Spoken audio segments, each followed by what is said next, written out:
Welcome to this channel where you will learn English daily through real-life stories, daily experiences, and soft, simple English that helps you speak and understand better. Today's episode is all about something very special: how I make new friends in English. Making friends is not always easy, especially in a second language, but it's also one of the most rewarding parts of learning English. In this episode, I'll share my real experiences, thoughts, and gentle tips on how I started talking to people, making connections, and building friendships all in English. So grab your headphones, relax, and enjoy this smooth and simple conversation. Let's begin. Part 1: When I was afraid to speak. When I first started learning English, I didn't feel brave.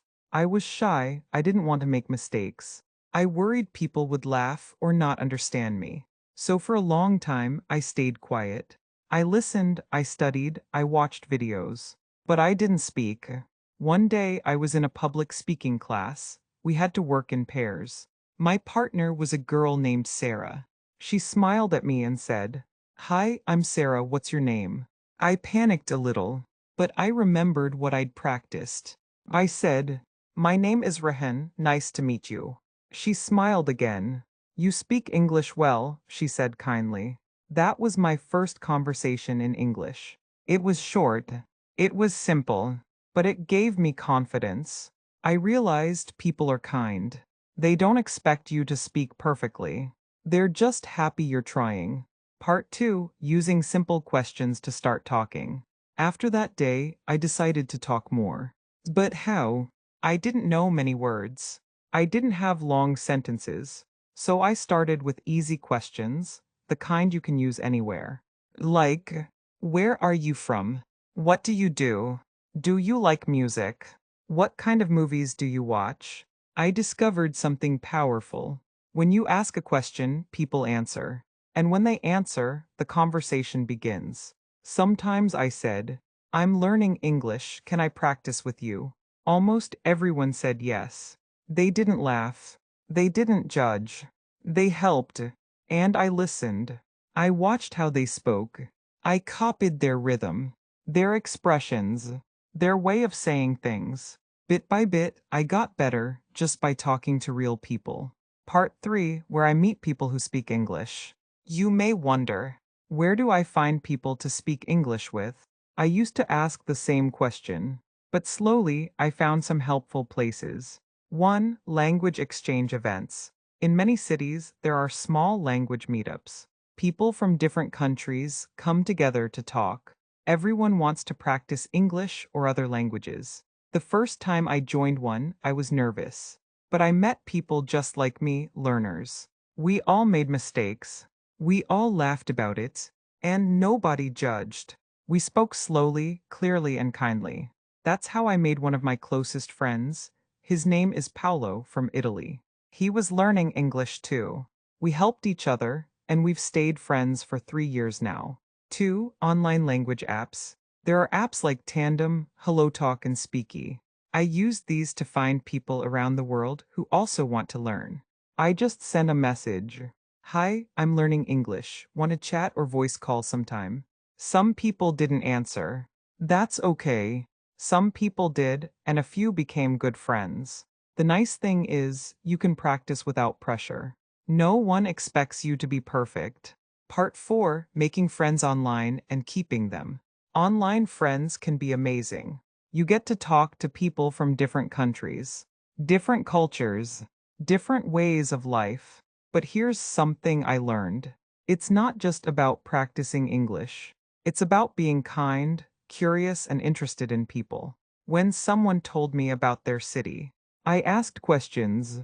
What's it like? What's your favorite food? Do you celebrate any festivals? These small things helped build trust. One friend told me, "I love talking to you because you really listen." That made me happy, because friendship in any language is about connection. English just helps you make that connection across borders. Part 5: Small mistakes that helped me grow. When I was just beginning, I made many small mistakes. I said the wrong words. I used the wrong tenses. Sometimes I said something completely confusing. Once I wanted to say, I'm full after eating, but I said, I'm full. My friend smiled and said, you mean full, not full, but that was funny. We both laughed, and I never forgot the difference again. Mistakes can be embarrassing, yes, but they are also powerful teachers. The more mistakes I made, the more I improved. I realized that the best way to learn was to keep speaking and keep trying. Part 6, what I talk about with new friends. Sometimes people ask me, but what do you talk about with new friends? The answer is everything and anything. Here are a few of my favorite topics to start with. Hobbies, what do you like doing in your free time? Movies, have you seen any good movies lately? Music, what kind of music do you listen to? Food, what's your favorite dish? Culture, how is your country different from mine? These are simple questions, but they open the door to real conversations. Once, I met someone who loved anime. I don't know much about anime, but I asked questions. He shared so much, and we had a great time talking. Even if you don't know much about a topic, show interest, ask, listen, smile. That's how friendships begin, even in another language. Part 7, Learning to Listen, the Secret Skill. People think speaking is the most important part, but in my experience, listening is just as important. When I listen to my new friends, I learn new words, I understand their accents, I feel their emotions, and most of all, I show them that I care.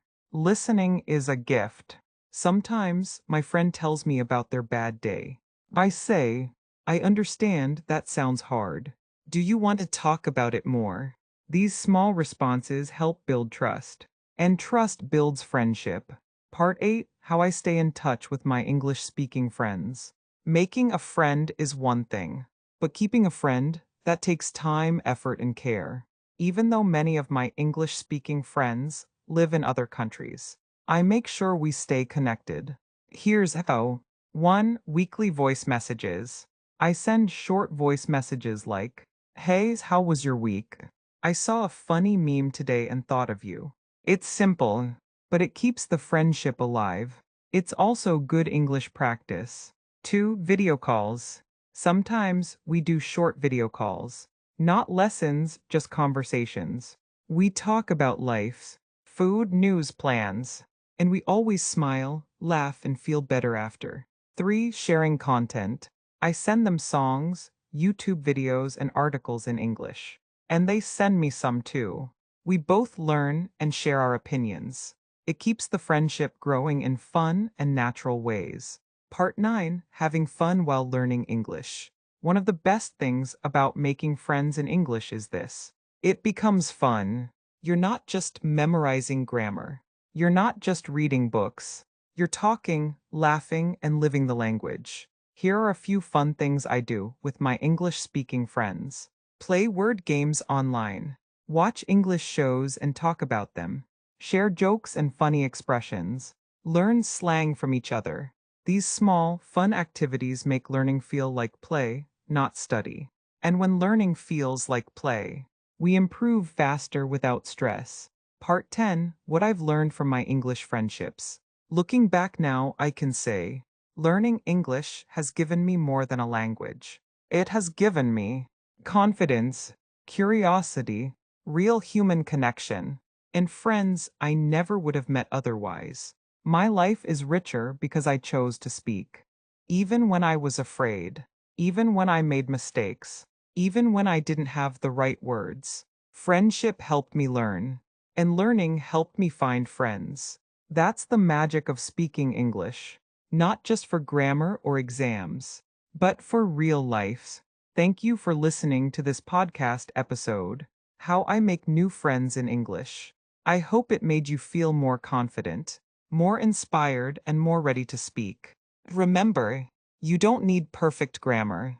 You just need a little courage and a friendly smile. Every mistake is a step forward.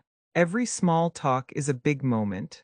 Subscribe to this channel for more English stories, tips, and daily conversation practice.